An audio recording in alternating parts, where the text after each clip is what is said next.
शिबिराचं आयोजन जे आहे ते करण्यात येते.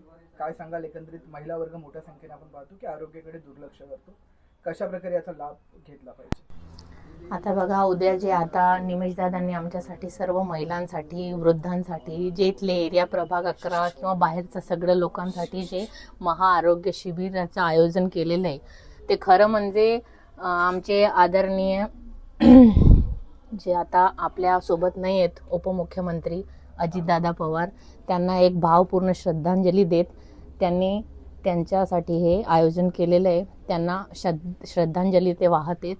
ते खूप म्हणजे आमच्यासाठी खूप खूप छान गोष्ट आहे. कारण महिला वर्ग जे आहे ना, तर सगळ्यात पहिले स्वतःला कधीच बघत नाही, नेहमी निग्लेक्टच करतात. पहिले जो आपला परिवार आहे त्याचं लक्ष देतील, घरातलं लक्ष देतील, बाहेरचं करतील, पण स्वतःच्या आरोग्याकडे त्यांचं अजिबात लक्ष नसतं. आणि स्वतःहून जाऊन कोणतं एखादं काहीतरी शरीराची कुरकुर सगळ्या महिलांना असतेच, पण स्वतःहून स्पेशली जाऊन एखाद्या वॉर्डमध्ये किंवा हॉस्पिटलमध्ये जाऊन ते स्वतःचे चेकअप कधीच करून घेत नाही. तर हे जे आहे आता त्यांनी महाआरोग्य शिबिर ठेवलंय, ते सगळ्या महिलांसाठी 1 रुपयाही कोणाला कोणत्याही गोष्टीचा लागणार नाही, पूर्णपणे फ्री आहे. आणि त्या गोष्टीचा लाभ घेण्यासाठी सगळ्यांना त्यांनी, आता बघा न्यूजच्या थ्रू तर सगळ्यांना माहीत पडेलच, पण खूप वयोवृद्ध पण अशा महिला आहेत की ज्यांच्याकडे मोबाईल नाही आहे. मग त्यांना प्रत्यक्ष भेटून आम्ही सगळ्यांना ते सांगितलंय की तुम्ही या, तुम्ही तपासण्या करा. ते इतके आनंदित होते, इतके खुश होते की आमच्या आरोग्याची काळजी घेताय आणि त्याच्यासाठी शिबिर आयोजन करताय. आम्ही सगळे खूप संख्येने येऊ आणि आम्ही आपले सगळे टेस्ट करून घेऊ. खूप सारे टेस्ट त्यांनी फ्री ठेवलेले, जे बाहेर करायला गेले ना तर खूप महागडे पडतात.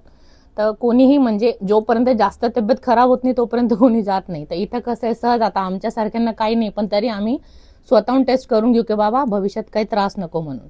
तर आम्ही सगळ्या महिलांच्या वतीने मी निमेशदादांचे खूप खूप धन्यवाद करते. आणि आय मस्ट टेल यू, इतके हार्ड वर्किंग आहेत आणि इतके निस्वार्थपणाने दोघी नवरा बायको सगळ्यांसाठी जी सेवा करतायत ना, गणपती बाप्पा त्यांना खरंच सगळं काही देऊ, जे त्यांची इच्छा आहे तर सगळ्या पूर्ण होत. धन्यवाद. आयोजन करण्यात आलेले एकंदरीतच कशा प्रकारचं स्वरूप असेल, काय महिलांना आवाहन?